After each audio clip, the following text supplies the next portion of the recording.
Prophet look like? আমার নবীজি দেখতে কেমন ছিলেন? Number 1. Number 2, what is the status of last messenger Muhammad sallallahu alaihi wasallam in Islam? আমার নবীর সম্মান ইসলামে কতটা হাই, কতটা সিগনিফিক্যান্ট, কতটা মর্যাদাপূর্ণ ব্যক্তিত্ব তিনি বিলং করেন, আমরা সেকেন্ডলি জানবো।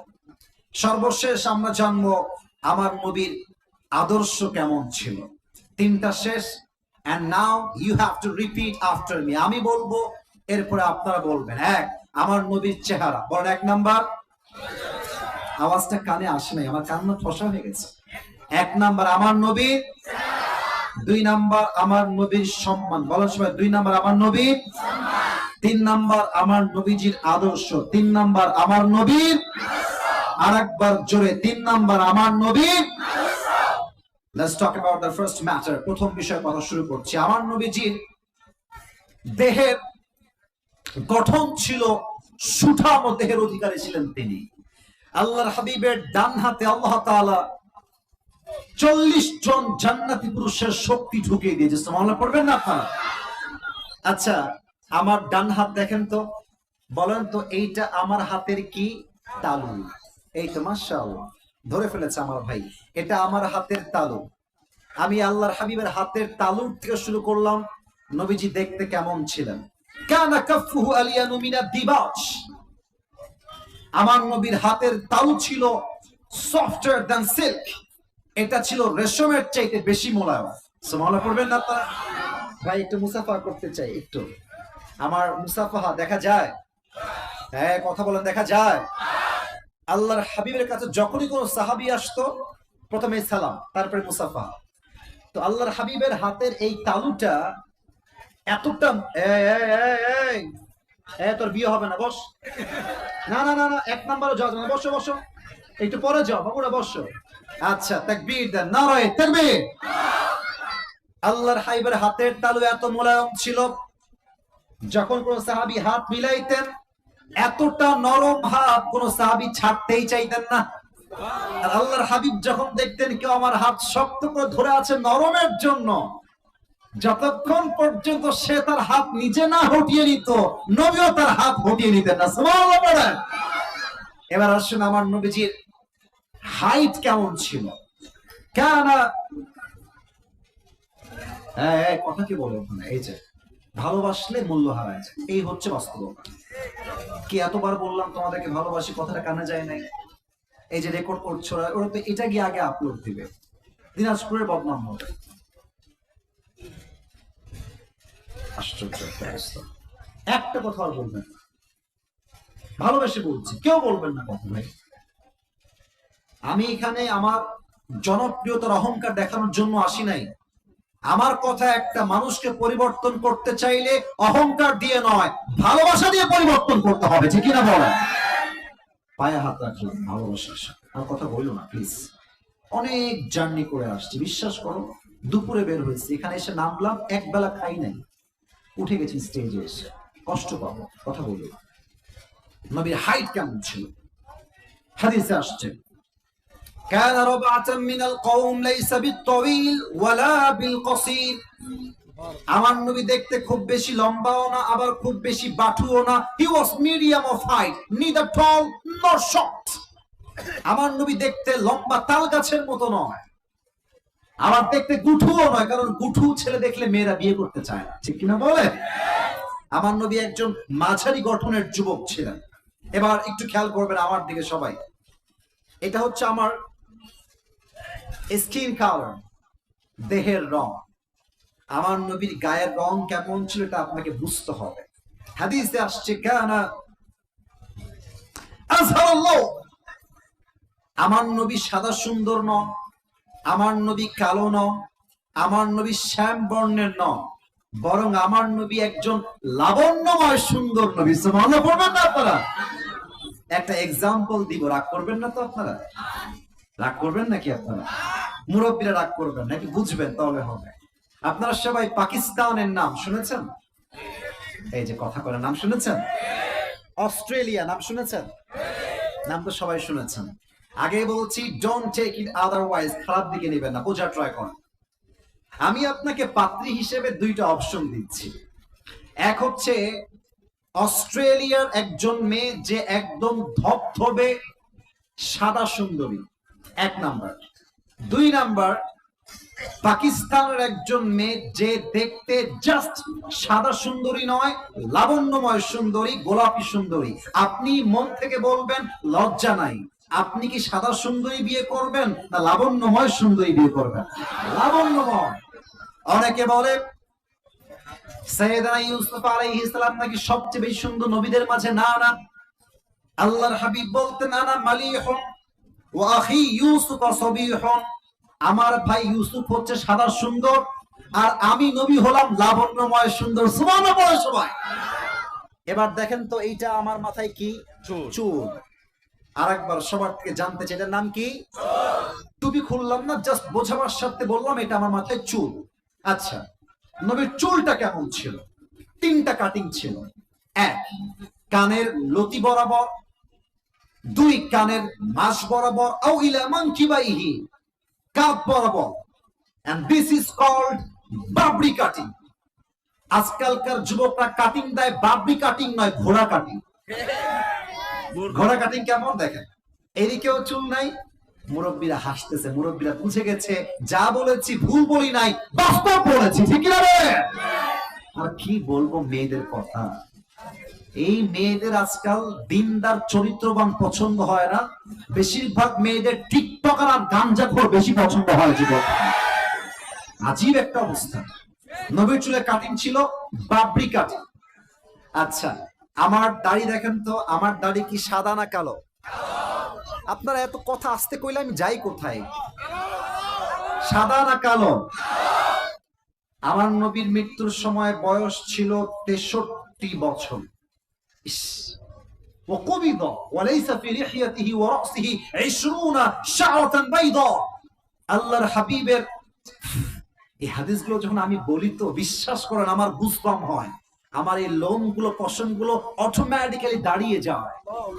আল্লাহর হাবিবের 63 বছরের জীবনে দাড়ি এবং চুল মিলিয়ে 20টা চুলের বেশি একটা চুলও পাকে নাই। আল্লাহু আকবার। এবার আসেন নবীর দাড়িটা কেমন ছিল। আচ্ছা, আমি যে দাড়ি রেখেছি, কেউ পাম দিবেন না আমাকে, যা বলবেন মন থেকে। দাড়ি রেখে আমাকে অসুন্দর লাগছে না সুন্দর লাগছে? আর স্মার্ট লাগছে না স্মার্ট লাগছে?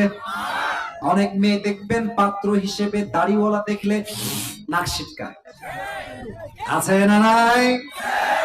আমি কি বলি জানেন? আমি বলি যে মেয়েদের দাড়িওয়ালা পছন্দ হয় না তাদের জন্য বিটিএস এর হিজড়া ছাড়া সেকেন্ড কোন অপশন আমাদের আর কিছু নাই। আরে সোজা কথা, ক্রিস্টাল ক্লিয়ার কথা, যেই মেয়ে আমাকে দাড়ির জন্য বিয়ে করতে চায় না সে আমার বাড়ির বউ হওয়ার যোগ্যতাই তো রাখে না। যুবক ভাই, এবার বলেন তো আমার নবীর মুখে লম্বা লম্বা চাপ দাড়ি ছিল কি ছিল না? আমার নবীর মতো সুন্দর এই তল্লাটে সেকেন্ড আর কেউ কি হতে পারে? চাঁদের চেয়ে সুন্দর তুমি, নবী আমার কামলিওয়ালা, দো জাহানের বাদশা তুমি, প্যারা নবী সাল্লে আলা, দো জাহানের বাদশা তুমি, প্যারা নবী সাল্লে আলা, চাঁদের চেয়ে সুন্দর তুমি, নবী আমার কামলিওয়ালা। সুবহানাল্লাহ পড়বেন আপনারা সবাই? আচ্ছা ভাই, আমি আসছি 11টা 20-এ, এখন বাজে 12টা 10-এর কাছাকাছি। কমিটির ভাইয়ারা আমার সাক্ষী। আমি লাস্ট টাইম দিনাজপুরের আপনাদের একটা থানা আছে, ওটার নাম কি ভাই? আমি আসছিলাম জয়পুরহাট। হ্যাঁ, আচ্ছা, আপনারা জানেন যে ওখানে এত পরিমাণ লোক ছিল যে আমি লোকের চাপে আমার পুলিশ ভাইরা কন্ট্রোল করতে পারে নাই। আমাকে লাস্টে কানে কানে বললো, হুজুর আপনি শেষ করে দেন। মাত্র 40 মিনিট ওয়াচ করে আমি বাড়িতে চলে গিয়েছি। এত লোকের ক্রাউড আর এত যুবকদের মারামারি ভিড়াভিড়ি, আমি লাস্টে বাধ্য হয়ে জাস্ট 40 মিনিট ওয়াচ করেছি। কিন্তু আমার সিস্টেম হচ্ছে আমি সব জায়গায় 1 ঘন্টা ওয়াচ করি। তবে আমি আজকের মাহফিলে নিয়ম দিয়ে নয়, সব জায়গায় নিয়ম দিয়ে নয়, মাঝে মাঝে ভালোবাসা দিয়েও তো হিসাব করতে হয়। ঠিক কিনা বলেন? রাত বাজে 12টা 10, আপনারা কি চান ওয়াজ কি চলবে না শেষ হয়ে যাবে? ওয়াজ কি হবে না শেষ হয়ে যাবে? আমি যদি এখান থেকে দেখেছি ওয়াজের মাঝে লুকায় দুইজন উঠে গেছে, আমি দেখছি, বাট আমি অন্য জায়গায় ছিলাম, that's why I didn't concentrate on that. আমি দেখেও না দেখার ভান করেছি। বাট বিশ্বাস রাখেন, আমি দোয়া করার পূর্বে কেউ যদি উঠে যায় আমি উঠে যাবো, একদম সোজা কথা। এখানে আসছি ভালোবাসার খাতিরে, আপনারা আমাকে ভালোবাসেন, আমিও আপনাদের সবাইকে আল্লাহর জন্য ভালোবাসি, ঠিক কি বলে? সবাই দুই হাত তোলেন, রেজ ইউর টু হ্যান্ডস, সবাই দুই হাত তোলেন, সবাই একটা কাশি দেন। আমাকে ওয়াদা দিবেন জবান খুলে, আমি রাত 12:30 পরে আর যাব না। আমাকে সবাই জবান থেকে ওয়াদা দেন, বলেন সবাই হুজুর, আরো জোরে হুজুর, আমরা দিনাজপুরের সন্তান আপনাকে দিল থেকে ওয়াদা দিলাম, আজকের মাহফিল দোয়া না করে আমরা কেউ উঠে যাব না। বলেন সবাই ইনশাআল্লাহ। এখানে আলেম ওলামা আছেন, হাত নামান। আল্লাহর হাবিব বলেছেন লা ঈমান আলাহ লিমান লা আমান আলাহ, যার কথা ঠিক নাই তার ঈমানের ঠিক নাই, ঠিক কি না বলেন? Now the decision is totally yours, সিদ্ধান্ত আপনার। আপনি ওয়াদা করেছেন আমাকে 20 মিনিট সময় দিবেন, কেউ উঠবেন না। কেউ যদি উঠে যায় মুনাফিকের কাতারে তার নাম উঠে যাবে। অতএব দোয়া না করে আমরা কেউ বাসায় যাব না। রাজি আছেন তো ইনশাআল্লাহ? 1 নাম্বার নবীর চেহারা এখানেই শেষ করলাম। তোর বউ জীবনও পাবি না বাবা, তুই কোনোদিন বউ পাবি না। খবরদার বাবা, থাম, একটু অপেক্ষা কর বাবা। তাকবীর দেন, নারে তাকবীর। 2 নাম্বার, আমার নবীর সম্মান কত বেশি ইসলাম। আমি যদি সবাইকে প্রশ্ন করি যে ভাই বলেন তো আপনার জীবনের সবচেয়ে বড় নিয়ামত কি, অনেকে বলবে হুজুর আমার জীবনের সবচেয়ে বড় নিয়ামত হচ্ছে আমার এই 2টা চোখ। এই 2 চোখ দিয়ে I can see everything in this world. আমি আমার চোখ দিয়ে সব দেখি। অনেকে বলবে হুজুর আমার জীবনের সবচেয়ে বড় নিয়ামত হচ্ছে আমার এই 2 হাত। 2 হাত দিয়ে কাজ করি বিধায় সংসার চলে। অনেকে বলবে আমার জীবনের সবচেয়ে বড় নিয়ামত হচ্ছে আমার বাবা এবং মা, অথবা বউ, অথবা সন্তান, সম্পত্তি। আল্লাহ বলছে বান্দার না, no, this is not the big mercy in your life. তোমার জীবনের সবচেয়ে বড় নিয়ামত তোমার 2 চোখ নয়, তোমার 2 হাত নয়, তোমার বাবা নয়, মা নয়, ভাই নয়, বোন নয়, বউ নয়, বাচ্চা নয়, কেউ নয়। লাকাদ মান্নাল্লাহু আলাল মুমিনিনা ইয বা'আথা ফীহিম রাসূলা। ও আমার বান্দা, তোমার জীবনের সবচেয়ে বড় নিয়ামত হলো আমি আল্লাহ রাব্বুল আলামিন তোমাকে শেষ নবীর উম্মত করে দুনিয়াতে পাঠিয়ে দিয়েছি। কোন সবাই সুবহানাল্লাহ। এর চেয়ে বড় নিয়ামত আমাদের লাইফে সেকেন্ড আর কোনো কিছু হতে পারে না। 4টা প্রশ্ন করব সবাইকে, দেখা যাক উত্তর সঠিক কে কে দিতে পারে। 1, বলেন তো আমার নবীজির বাবার নাম কি ছিল? স্টেজে সাউন্ড পেলাম, সামনে সাউন্ড খুবই কম পেলাম। আবার নবীর বাবার নাম কি ছিল? আব্দুল্লাহ। 2, আমার নবীর মায়ের নাম কি ছিল? মাশাআল্লাহ। নবীজির দাদার নাম কি ছিল? প্যাচ খাবেন না, আব্দুল মুত্তালিব। বলেন সবাই দাদার নাম কি ছিল? Last question and final question, বলেন তো আমার নবীর চাচার নাম কি ছিল? আবু তালেব কি ইসলাম কবুল করেছিল? করেনি। দেখেন নবীর সম্মান কতটা হাই, জানতে মনে চায় না? আরে আমার নবীর সম্মান জানতে মনে চায় না আমাদের? নবীর বয়স যখন 8 থেকে 9, কিশোর, যুবক হয় না, বসে আছে ঘরের বারান্দায়। আবু তালেব আসছে, চাচা এসে বলছে ভাতিজা মুহাম্মদ, তুমি আমার ভাতিজা হতে পারো এটা ঠিক আছে, বাট তুমি যে কোনো সাধারণ মানুষ নও এটা আমি তোমার জন্মের পর থেকেই জানি। সুবহানাল্লাহ পড়বেন না আপনারা? তুমি অসাধারণ, তুমি মানব, তবে তুমি মহামানব। তুমি মানুষ, তবে তুমি সাধারণ মানুষ নও, তুমি এক অসাধারণ মানুষ। সুবহানাল্লাহ পড়ে সবাই। তো নবীজি বলছে আচ্ছা আমি যে অসাধারণ তার প্রমাণ কি আপনার কাছে, কেমনে জানেন? আবু তালেব বলছে মুহাম্মদ আমি 2 ভাবে জানি। 1, তোমার মায়ের থেকে শুনেছি, আর 1 আমি আমার নিজের চোখেই তোমার সম্মান দেখেছি। সুবহানাল্লাহ। আচ্ছা চাচা, মায়ের থেকে কি শুনেছেন আমাকে একটু শোনান দেখি। চাচা কি শুনেছেন? আবু তালেব ডাক দিয়ে বলছে, মুহাম্মদ সাল্লাল্লাহু আলাইহি ওয়াসাল্লাম, যখন তুমি তোমার মায়ের গর্ভে ছিলে, তোমার মা আমাকে বলেছে, আবু তালেব, মুহাম্মদ যখন থেকে আমার গর্ভে এসেছে 10 মাস 10 দিন গর্ভে ধারণ করেছি। একজন মা যখন সন্তান গর্ভে ধারণ করে, মা চলতে পারে না, হাঁটতে পারে না, খাইতে পারে না, ঘুমাইতে পারে না। আবু তালেব, ওয়াল্লাহি, আল্লাহর কসম, মুহাম্মদ যখন থেকে আমার গর্ভে এসেছে, ডেলিভারি হওয়া পর্যন্ত একটা মুহূর্তের জন্য আমি আমার পেটে কোনো ব্যথা অনুভব করি নাই। সুবহানাল্লাহ। চাচা আর কি শুনেছেন? আর একটু বলেন আমাকে, কি কি শুনেছেন? আচ্ছা একটু উত্তর দেন তো। এখন তো চাপ কল আছে, ট্যাপ আছে পানি নেওয়ার জন্য। মুরব্বীরা উত্তর দিবেন, যুবকরাও আশা করছি বুঝবেন এইটা। আগে তো চাপ কলও ছিল না, ট্যাপও ছিল না, পানি তোলার জন্য কি ছিল? হ্যাঁ, রাইট আনসার, কুয়া। তো বলছে, মুহাম্মদ তুমি তোমার মায়ের গর্ভে আছো, আর তোমার মা তোমাকে নিয়ে কুয়ার থেকে পানি তোলার জন্য গিয়েছে। কিন্তু অবাক করা বিষয়, সেই দিন কুয়ার থেকে পানি তোলার জন্য রশিও নিয়েছে, বালতিও নিয়েছে, বাট কুয়ার পানি তোলার জন্য রশির প্রয়োজন হয় নাই। কুয়ার পানি অটোমেটিক্যালি নিচের দিক থেকে উপরের দিকে উঠে চলে আসছে। সুবহানাল্লাহ, আল্লাহু আকবার। চাচা আর কি শুনেছেন আমাকে বলেন। আচ্ছা আপনারা তো গ্রামগঞ্জের ছেলে, আমি নিজে গ্রামের ছেলে। আমি এই যে এখান থেকে নিয়ে এতটুকু হয়েছি গ্রামে, আমাদের জন্ম গ্রামে। আচ্ছা একটা কথা বলেই ফেলি, প্রাসঙ্গিক না যদিও, কিছুটা অপ্রাসঙ্গিক, বাট মিডিয়ার সামনে বলছি আপনাদেরকে বোঝাবার জন্য। অনেকে আমাদেরকে আঙ্গুল তুলে বলে, গ্রামের ছেলে, খ্যাত, কিছু বোঝে না, পারবে না জীবনে কিছু করতে। ওটা মূর্খের বাচ্চা, তো কোনো শিক্ষিত হইতে পারে না। কেন কেন বললাম এই কথা?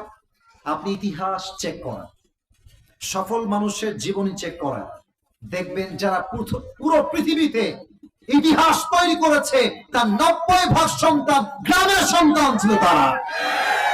আর আমার যেটা মনে হয় যে আমার মুরব্বীরা, আমার ভাইয়েরা এবং আমার সামনে যারাই এসেছে, এটা আমার বিশ্বাস যে, আমার মনে হয় এখানে আমরা যারা এসেছি, এখানে 90% বেশি আমরা মধ্যবিত্ত পরিবারের সন্তানরা মাহফিলে এসেছি, ঠিক কিনা বলেন? আচ্ছা আপনারা কি আমাকে আজকে সরাসরি দেখার আগে ইউটিউবে ফেসবুকে দেখেছেন? ও ও আচ্ছা ঠিক আছে, হাত নামান। আমার একটা ওয়াজে আমি বলেছিলাম যে মধ্যবিত্ত পরিবারের সন্তান জাস্ট মধ্যবিত্ত পরিবারের সন্তান নয়, মধ্যবিত্ত পরিবারের সন্তান মানে একটা ব্র্যান্ড। কেন? সাইকেল দিবেন আমাকে, চলবে, বাইক দিবেন চলবে, কার দিবেন চলবে, কিছুই দিবেন না বলবেন যে হেঁটে হেঁটে আসো, তাও চলবে। ভাত দিবেন, ডাউল দিবেন চলবে, ভাত দিবেন, গোস্ত দিবেন চলবে, ভাত দিবেন, কিছুই দিবেন না, এক গ্লাস পানি দিবেন আর জাস্ট একটা মরিচ দিবেন, পান্তা ভাত হলেও আমার চলবে।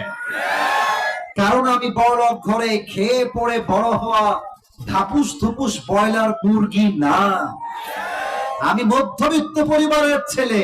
আমি চাইলে আরাম করতে পারি, আমি চাইলে আমার রক্তকে পানি করে কঠোর পরিশ্রম করে সফল হতে পারি, ঠিক কিনা বলেন? আমার নবী গ্রামের মানুষ ছিলেন। সুবহানাল্লাহ পড়বেন না আপনারা সবাই? আচ্ছা হাদিসে আসছে, আচ্ছা সাউন্ড আসবে, একটু অপেক্ষা, রেগে যাবেন না, রেগে গেলে সমাধান হয় না, একটু সময় নেন। কারেন্টের একটু আপ ডাউন হচ্ছে, তো জাস্ট টেক ইউর টাইম। এই যে ভাই, জীবন কখনো পারফেক্ট হয় না, পারফেক্ট করে নেওয়া লাগে। এখন একটা বউ বিয়ে করে বাসায় নিয়ে আসছো, ও কেবল আসছে, এদিকে যা, এই বুঝিস না, এইদিকে। তোমার সংসার 2 দিনে ভেঙে চূর্ণ বিচূর্ণ হয়ে যাবে, তাই না বলো? তো মাইক যদি বন্ধ হয়ে যায়, হবে আবার ফিরে আসবে। বাঙালি এত অস্থির, 1 সেকেন্ডও সহ্য হয় না, ঠিক না বলে? আচ্ছা যেটা বলছিলাম, আমার নবী কি শহরের ছিল না গ্রামের ছিল? সুবহানাল্লাহ পড়বেন না আপনারা? আপনারাও গ্রামের, আমিও গ্রামের, আমার বাবাও গ্রামের, মাও গ্রামের, বোনও গ্রামের, আমার নবীও গ্রামের। সুবহানাল্লাহ। মুরব্বীরা বুঝবেন আমার কথাটা, মুরব্বীরা একটু বেশি বুঝবেন এই কথাটা। আচ্ছা দেখবেন যে গ্রামের যেই ঘরে, যেই রুমে, আমার কথা কি বোঝা যায়? কোনো সমস্যা হচ্ছে না তো? আচ্ছা দেখবেন যেই রুমে একটা বাচ্চা জন্মগ্রহণ করে, ডেলিভারি হয় মায়ের থেকে, দেখবেন যে ওই রুমে বাচ্চা ডেলিভারি হওয়ার পর রুমটা একটু দুর্গন্ধ হয়ে যায়। এটা সিস্টেম, ন্যাচারাল প্রসেস, গন্ধ হয়ে যায়। এবং গ্রামের মুরব্বীরা, মায়েরা, বোনেরা ওই দুর্গন্ধ দূর করার জন্য একটা ধূপ জ্বালায়, ধূপ। এই ধূপটা জ্বললে দুর্গন্ধটা দূর হয়ে যায়। কিন্তু আল্লাহর হাবিবের মা আমেনা ডাক দিয়ে বলছে, আবু তালেব, মুহাম্মদ যেই ঘরে জন্মগ্রহণ করেছে ওই ঘরটা দুর্গন্ধ হওয়া তো দূরের কথা, পুরো ঘরটা মেশকে আম্বরের চেয়ে বেশি সুঘ্রাণ হয়ে গিয়েছে। আরো অনেক কথা বললাম না, মাইনাস করলাম, জাস্ট আরেকটা বলবো। আচ্ছা চাচা, সব তো মায়ের থেকে শুনেছেন, এবার আপনি কি দেখেছেন তাই বলেন। বলছি, তুমি আমারটা শুনতে চাও? তবে শোনো। তুমি যখন একদম you are just like a newborn baby, ছোট্ট বাচ্চা, উঠতেও পারো না, বসতেও পারো না। আচ্ছা, আপনাদের বাসায় কি উঠান আছে না? উঠান, আমি কি ভাষায় কোনো ভুল করলাম? উঠান বলে না এটা? বারান্দা বা উঠান। আমাদের গ্রামে উঠান আছে। এই উঠান মানে হচ্ছে যে চতুর্পাশে বাড়ি, মাঝখানে মাঠের মতো জায়গা, নাকি? উঠান, বারান্দা আমরা বলি, অনেক উঠানও বলি। আমাদের খুলনায় উঠান বলে আঙ্গিনা। হ্যাঁ, আঙ্গিনা, বারান্দা, উঠান, whatever you call it, doesn't matter. এটা আমরা যাই বলি না, কোনো সমস্যা নেই। এখন বোঝেন, আবু তালেব বলছে, মুহাম্মদ, আমি দেখলাম যে তুমি একটা খাটে বারান্দায় মাচা টাইপের থাকে না, মাচা বাঁশ দিয়ে করে, হ্যাঁ করে না, করে না? গ্রামগঞ্জের লোকেরা আড্ডা দেয়, বসে মজা করে, গল্প করে।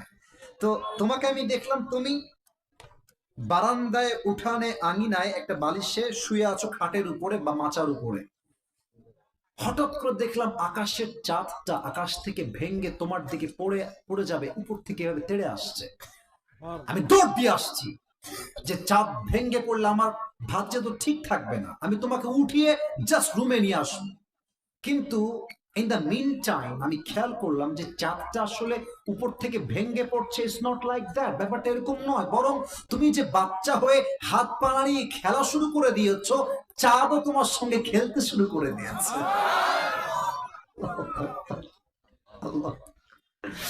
নবীজি যখন জন্মগ্রহণ করেছিলেন, নবীর মা নবীকে কোলে নিয়ে আছেন। তো নবীর চেহারা যত সুন্দর ছিল ভাই, আপনাকে আমি কোন ভাষায় বলবো? I don't have any language to express that. আমার কাছে কোনো ভাষাই নেই। তো আমেনা নবীর দিকে তাকায় আছে, তাকায় বলতেছে, জীবনে কত বাচ্চা দেখলাম, কত শিশু দেখলাম, কত বেবি দেখলাম, কিন্তু আমি মা হয়ে বলছি তা না, আমি মন থেকে বলছি, আমার বাচ্চা মুহাম্মদের মতো তো সুন্দর বাচ্চা আমি জীবনে কোথাও দেখি নাই। তো নবীর দুধমার নাম হচ্ছে হালিমাতুস সাদিয়া রাদিয়াল্লাহু তাআলা আনহা। উনি বলছে, আপনি কি বললেন?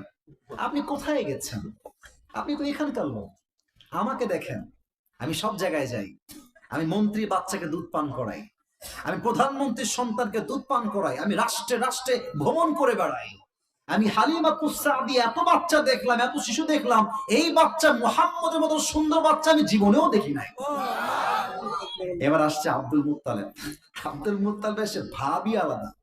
তোমরা বেড়ি মানুষ, তোমরা কি দেখেছো? তোমরা তো মহিলা, তোমরা তো ঘরের আশেপাশেই থাকো, তোমরা আহামরি কি দেখবা? আরে আমাকে দেখো, আমি মিশরে যাই, আমি শামে যাই, আমি মক্কায় যাই, মদিনায় যাই, আমি পুরো বাংলাদেশ তো না, ওই সময় যে পুরো আরব বিশ্ব ছিল আমি সব ভ্রমণ করেছি। সুবহানাল্লাহ পড়বেন না আপনারা সবাই? কেন ভ্রমণ করেছি? ব্যবসার জন্য। আমি এত স্টেটে গিয়েছি, এত শহরে গিয়েছি, এত কান্ট্রি ভিজিট করেছি, আমি আমার এই পুরো জীবনে মুহাম্মদের মতো সুন্দর বাচ্চা জীবনেও দেখি নাই। সুবহানাল্লাহ। এবার আসছে স্বয়ং জিবরাইল আলাইহিস সালাতু ওয়াস সালাম, এসে বলছে, এরা আর কি দেখেছে?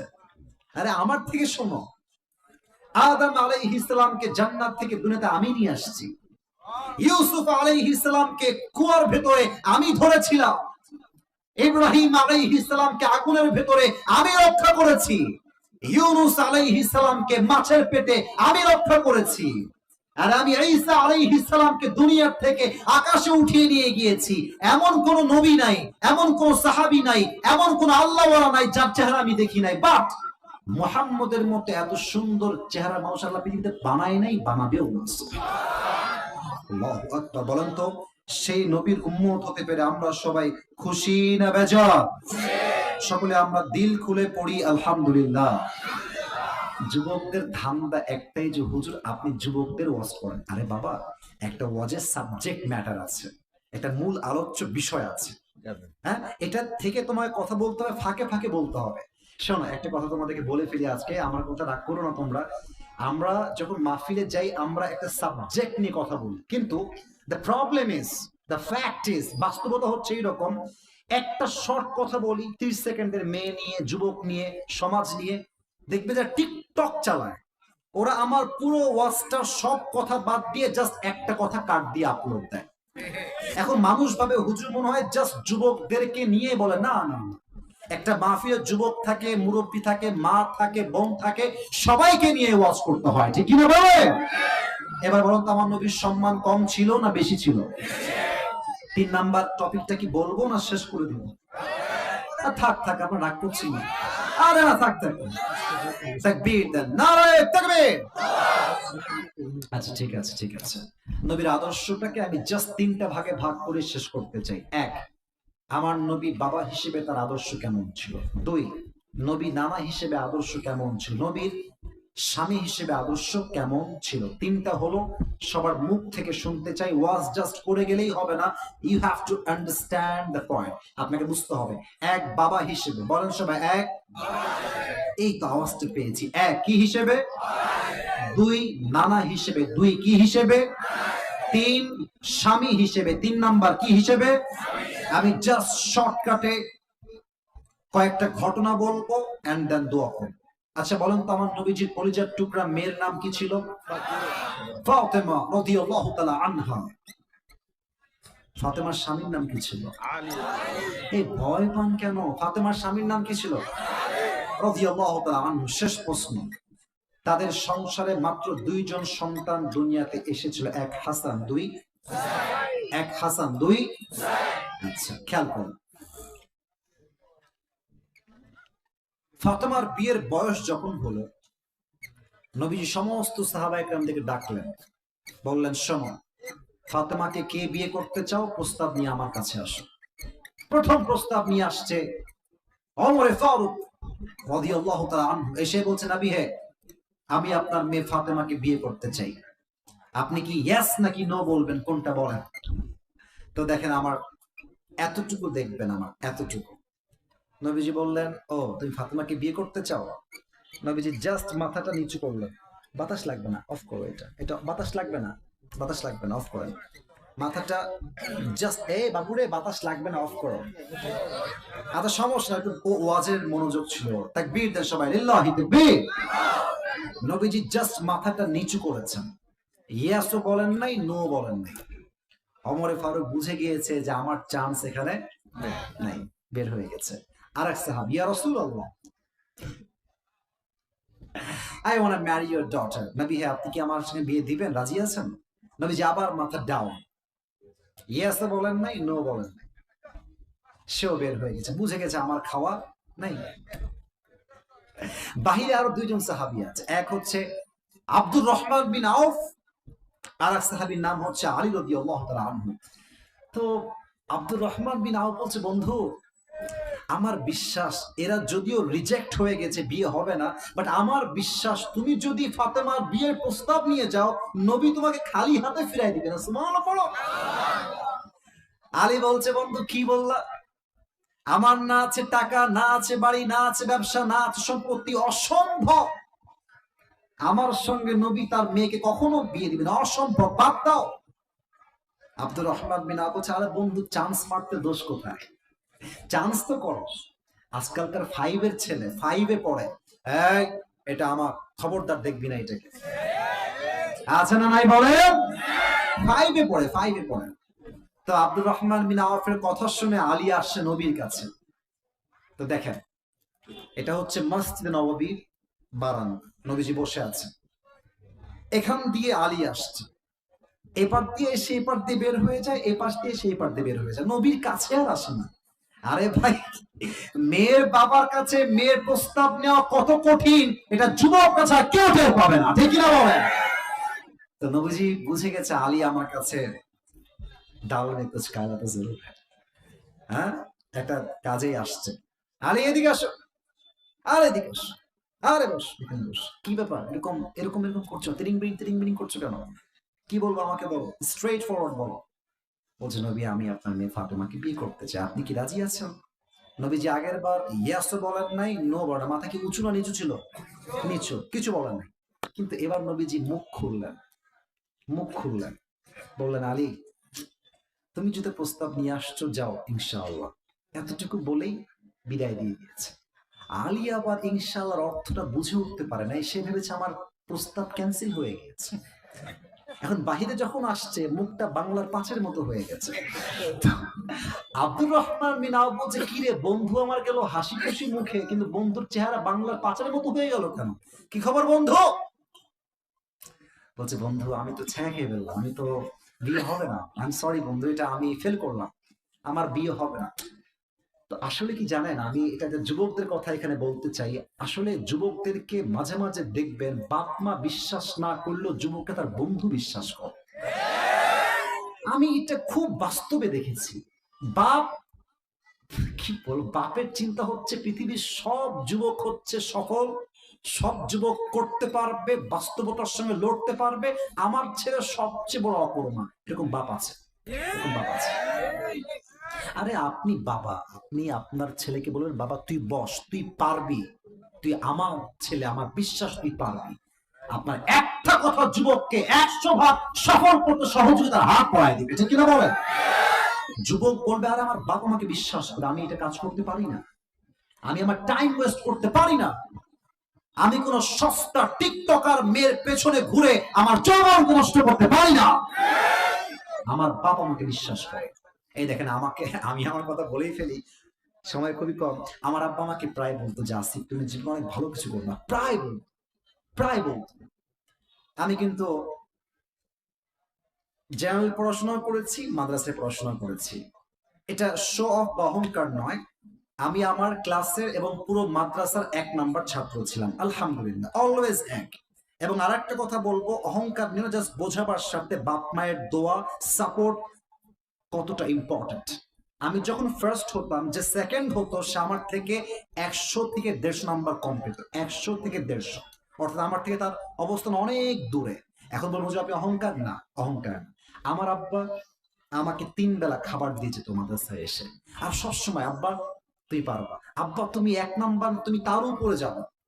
যখন বোর্ডের পরীক্ষা আসলো, পুরো উত্তরবঙ্গের বোর্ড, হাজার হাজার ছাত্র সেখানে এক্সাম দেয়, পরীক্ষা দেয়, আব্বা বললো যে আসিফ আমার বিশ্বাস তুমি বোর্ড স্ট্যান্ড করবা, তুমি অবশ্যই থাকবা 10 জনের মধ্যে একজন। কিন্তু আমার ভিতরে কনফিডেন্স লেভেল একটু জিরো ছিল, যে হয়তো আমি এত মেধাবী ছেলে পেলে, এত ছাত্র, আমি পারবো না হয়তো। বিশ্বাস করেন আব্বার দোয়া আমার সঙ্গে ছিল, আমিও ট্রাই করেছি, পুরো বাংলাদেশে 10 জনের মধ্যে আমার নামটাও আসছে আলহামদুলিল্লাহ। এখন উদ্দেশ্য কি, বাপ মা যদি সাপোর্ট দেয় না, বাপ মা যদি সন্তানকে সাপোর্ট দেয়, আরে যেই ছেলে আজকের জিরো, বাপ মায়ের সাপোর্ট থাকলে সেই ছেলে কালকে হিরো হয়ে যাবে। মোটিভেশন দিবেন বাপ হিসেবে, মা হিসেবে বলবেন যে বাবা তুই পারবি, আমি তোকে বিশ্বাস করি। আব্দুর রহমান বিন আউফ বলছে বন্ধু অসম্ভব, তুমি রিজেক্ট হয়েছে, আমি বিশ্বাসই করি না। আচ্ছা নবী কি কিছুই বলে নাই? কিছুই বলে নাই। বলছে যে হ্যাঁ হ্যাঁ বলেছে, জাস্ট ইনশাআল্লাহ, কিছু না। বলছে বন্ধু আমার মাথায় ঘিলুর সমস্যা আছে। আরে নবীর ইনশাআল্লাহ মানে বিয়ে অর্ধেক ডান হয়ে গিয়েছে, সুবহানাল্লাহ বলো সবাই। কিন্তু বাবা হিসেবে আদর্শ কোথায়, এইটা হচ্ছে আমার মেইন পয়েন্ট। নবী চাইলে ইয়েস বলতে পারতেন, বলতেন আলী যাও বিয়ে ডান, আমি তোমাকে বিয়ে দিয়েই দিব, নো প্রবলেম, বের হয়ে যাও, প্রস্তুতি গ্রহণ করো। নবীজি ইয়েস বললেন না, কেন? কারণ ফাতেমার থেকে পারমিশন নেওয়া বাকি আছে, ফাতেমার থেকে অনুমতি নেওয়া বাকি আছে। নবী ফাতেমার কাছে আসছে, ফাতেমা আম্মা বসো, এদিকে আসো। আব্বাজান কি ব্যাপার, এত জরুরি ডাক কেন, কি ব্যাপার, কি লাগবে বলেন। আচ্ছা ফাতেমা তোমার জন্য একজন পাত্র দেখেছি জামাই হিসেবে। আব্বাজান তার নাম কি? বলছি ইসমুহু আলী, তার নাম হলো আলী, মা তুমি কি রাজি আছো? ফাতেমাও চালাক, ইয়েস নো কিছুই করে, খালি মুচকি হাসি দেয়। আর মেয়েরা বিয়ের ক্ষেত্রে মুচকি হাসি দিলেই বুঝবেন দাল মে কুছ কালা তো জরুর হ্যায়, ঠিক না? মানে মেয়েটা রাজি হয়ে গিয়েছে। বাস নবীজি যখন দেখলেন যে আমার মেয়ে রাজি হয়ে গিয়েছে, আলীও রাজি, মেয়েও রাজি, মিয়া বিবি রাজি, তো কে করেগা, বাস বিয়ে দিয়ে দাও। এখান থেকে শিক্ষা কি বাবা হিসেবে, আপনি বাপ হয়েছেন বিধায় আপনার মেয়েকে যাত্রার সঙ্গে বিয়ে দিবেন, ইসলাম এটাকে অ্যালাউ করে নাই। আপনার মন চাইলো আপনি আপনার মেয়েকে গাঞ্জাখোরের সঙ্গে বিয়ে দিবেন, এটা কখনো নবীর আদর্শ হতে পারে না, ঠিক কিনা বলেন? মেয়েকে বলবেন যে মা অমুক ছেলের সঙ্গে বিয়ে দিব, চিড়বন্দরে বাড়ি, দিনাজপুর শহরে বাড়ি, দিনাজপুরের অমুক জায়গায় তার বাড়ি, বিরলে তার বাড়ি, তুমি বিয়ে করবা কিনা? মেয়ে যদি বলে ইয়েস, আপনি বলবেন ইয়েস। মেয়ে যদি বলে নো, আপনিও বলবেন নো। এটাই ইসলামের আদর্শ, ঠিক কিনা বলেন? আল্লাহ প্রত্যেকটা বাবাকে বোঝার তৌফিক দান করুক। পড়েন সবাই আমিন। সবাই দুই হাত তুলেন, আর সামনে বাড়তে চাচ্ছি না, সবাই দুই হাত তুলেন। এই মাহফিলটা আগামীতে হোক, এটা আমরা সবাই চাই কি চাই না? আর একটু জোরে বলেন, চাই কি চাই না? হাত একটু উঁচু করেন তো দেখি। আমি যে ওয়াদা দিয়েছিলাম, ওয়াদা মনে আছে? আমি দোয়া না করা অব্দি কেউ যাবেন নাকি আপনারা? কেউ যাবেন নাকি আপনারা? হাতটা একটু উঁচু রেখে বলেন সবাই আল্লাহ। আর একটু জোরে আল্লাহ। আমরা তোমার শাহী দরবারে দিল থেকে নিয়ত পোষণ করলাম, ও আল্লাহ, ও আল্লাহ, আজ থেকে নবীর আদর্শের বাহিরে একটা কাজ আর কখনো, এভাবে হাত নাড়াবেন, বলবেন করবো না। নিয়ত করেন, নিয়ত, প্লিজ মেক ইউর ইন্টেনশন, নিয়তটা বানান। বলেন সবাই করবো না, বলেন সবাই ইনশাআল্লাহ। 2 নাম্বার ওয়াদা, এটাই শেষ ওয়াদা। বলেন সবাই হুজুর। না, একটু আস্তে, বামে sound perfect, you are perfect, এদিকে একটু আওয়াজ আস্তে আছে। বলেন সবাই হুজুর, আমরা ওয়াদা দিলাম আজ থেকে এক ওয়াক্ত নামাজ আর কখনো ছাড়বো না। আরে দিল থেকে নিয়ত করেন না রে ভাই, আল্লাহ কবুল করতে পারেন তো? বলেন সবাই ছাড়বো না। এবার বলেন সবাই আওয়াজ করে হাত তুলে ইনশাআল্লাহ। আল্লাহ সবাইকে কবুল করে পড়েন সবাই আমিন। হাত নামান। কেউ যদি উঠে যায় আমাকে ডাক দিবেন। প্রিয় ভাইরা, স্টেজে আমাকে আবদার রাখা হয়েছে যে স্টেজে যদি কোনো মান্যগণ্য ব্যক্তি এই মাহফিলের জন্য দিতে চান, আমার বিশ্বাস দিবে। যদি কেউ থাকেন আমাকে বলবেন কে আছেন, যদি থাকে নাম বলেন প্লিজ, তাহলে আমি আপনাদের নামটাও বলবো, দোয়াও করে দেব। যে আমাকে বললো কানে কানে যে স্টেজে দেওয়া বাকি আছে, সে কোথায়? কে বাকি আছে? কোনো বাকি আছে? কোনো ব্যক্তি? কোনো ব্যক্তি